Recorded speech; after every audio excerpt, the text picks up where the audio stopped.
मध्य प्रदेश के अशोकनगर में नगर पालिका नेता प्रतिपक्ष रितेश जैन ने नगर पालिका में कथित घोटालों और अनियमितताओं को लेकर बड़ा आरोप लगाया है। नेता प्रतिपक्ष ने मीडिया के सामने दस्तावेज और साक्ष्य प्रस्तुत करते हुए दावा किया कि नगर पालिका में नियमों को दरकिनार कर पहले कार्य कराए जाते हैं और बाद में टेंडर प्रक्रिया पूरी की जाती है। उन्होंने करोड़ों रुपए के घोटालों का आरोप लगाते हुए नगर पालिका अध्यक्ष और सीएमओ को जिम्मेदार ठहराया है। वहीं नगर पालिका अध्यक्ष ने सभी आरोपों को निराधार बताते हुए उन्हें सिरे से खारिज कर दिया। दरअसल अशोकनगर नगर पालिका नेता प्रतिपक्ष रितेश जैन ने एक प्रेस वार्ता आयोजित कर बीते 4 वर्षों के दौरान हुए विकास कार्यों और टेंडर प्रक्रियाओं पर गंभीर सवाल उठाए।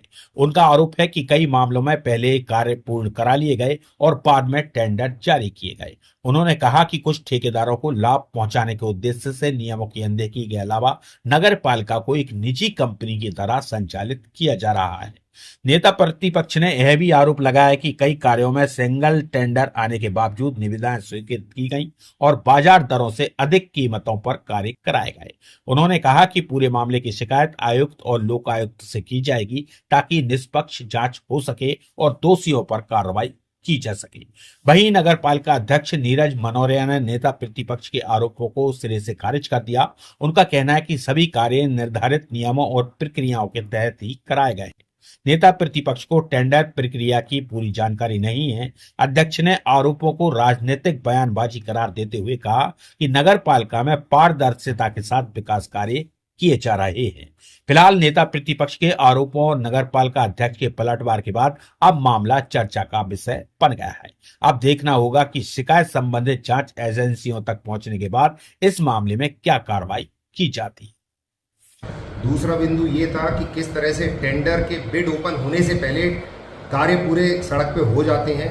मतलब नगर पालिका सीएमओ नगर पालिका अध्यक्ष को पता है टेंडर किसको देना और उसको बोल देते हैं पहले तू जाके काम कर दे, बाद में अपन देख लेंगे, टेंडर निकाल देंगे, काम करवा देंगे। तीसरा बिंदु ये था कि पिछले 2 वर्षों में 1,97,00,000 के टैंकर से पानी डिस्ट्रीब्यूट किया गया है और जबकि 2.5 वर्ष पहले नगर पालिका अध्यक्ष ने कहा था कि मैं 2 महीने में दोनों समय पानी दूंगा और प्रेशर से दूंगा। वो 2 करोड़ रुपए अगर ये पाइपलाइन में ज़्यादा फोकस करते और स्थायी समस्या का हल करने में करते तो ज़्यादा उचित रहता, क्योंकि पैसा जो है वो टैक्स का है, आम जनता का, और भारी खून पसीने की मेहनत होती है। तीसरा बिंदु ये था कि किस तरह से नेता प्रतिपक्ष जो कि असहमति दर्शाता है या फिर विरोध करता है नियम विरुद्ध कार्यों का, तो उसके वार्ड में निर्माण कार्यों को रोका जा रहा है गैर कानूनी तरीके से और टेंडर निकाल दिया जाता है लेकिन काम नहीं कराया जाता। और एक चौथा बिंदु ये था कि मैं उनकी किसी भी बात पर इत्तेफाक नहीं रखता। टेंडर प्रक्रिया नियम अनुसार होती है, ऑनलाइन टेंडर होते हैं। कार्य की जहाँ तक करने की बात है तो कई कार्य आवश्यकता अनुसार कार्य प्रारंभ किए जाते हैं, लेकिन टेंडर तो ऑनलाइन होते हैं। जिसको डालना है वो डाले, किसी के घर तो जाते नहीं कि आप टेंडर मत डालो। इसलिए उनके द्वारा जो आरोप लगाए गए हैं कांग्रेस के द्वारा, सब तथ्यहीन आरोप हैं। एक भी कार्य नियम के विरुद्ध नहीं होता, सारे कार्य नियम अनुसार होते हैं। और आपने जो कहा टैंकरों वाली प्रक्रिया, तो टैंकर का जहाँ जहाँ परिवहन करना होता है वहाँ आवश्यक होता है। वहाँ पाइपलाइन नहीं है 8 वार्डों में, तो वहाँ परिवहन करना होता है। और अच्छी बात है कि पिछले साल जो रेट आई थी इस साल उससे रेट कम आई है, तो ये तो अच्छी बात है ना। नगर पालिका को लाभ होगा, महंगाई है तो क्या हुआ, हमें इससे क्या लेना देना है कि हम किसी घर जाके कहेंगे पिछले साल 3,000 रेट आई थी तो इस बार 4,000 ले लो। पिछले साल से तुलना में कम रेट आई है। और चूंकि हमको लगता था कि इस बार गंभीर समस्या है पानी की, तो हमने गंभीर समस्या है और हो सकता है इतना पानी नहीं लगे, लेकिन जब हमने बीच में देखा कि पानी अधिक लग रहा है, वार्डों में पानी की समस्या है, तो हमने जल्दी ही दोबारा टेंडर कराया है।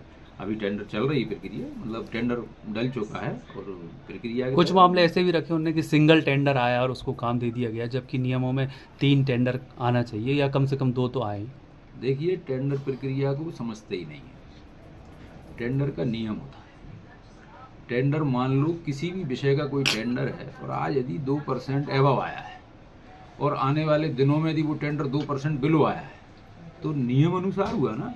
यदि एवब से भी एवब टेंडर जाएगा तो उसको खोलने का अधिकार नगर पालिका को नहीं होता, दोबारा टेंडर बुलाना पड़ता है। लेकिन रेटें जब लगातार गिरती हैं और रेट का जो मापदंड होता है उसको देखते हैं, तो उस अनुसार टेंडर खोला जाता है। सिंगल डबल का कोई मार्गदर्शन या माप नहीं होता। जिस तरीके से उनका आरोप है कि पहले काम हो जाता है, बाद में टेंडर की प्रक्रिया हो रही है, वो कुछ जानते नहीं, उनके बारे में इस तरह के किसी प्रकार का जवाब देना उचित नहीं। ऐसे ही खबरें लगातार देखने के लिए हमारे डिजिटल न्यूज चैनल को अभी सब्सक्राइब करें और बेल आइकॉन को दबाना बिल्कुल भी ना भूलें।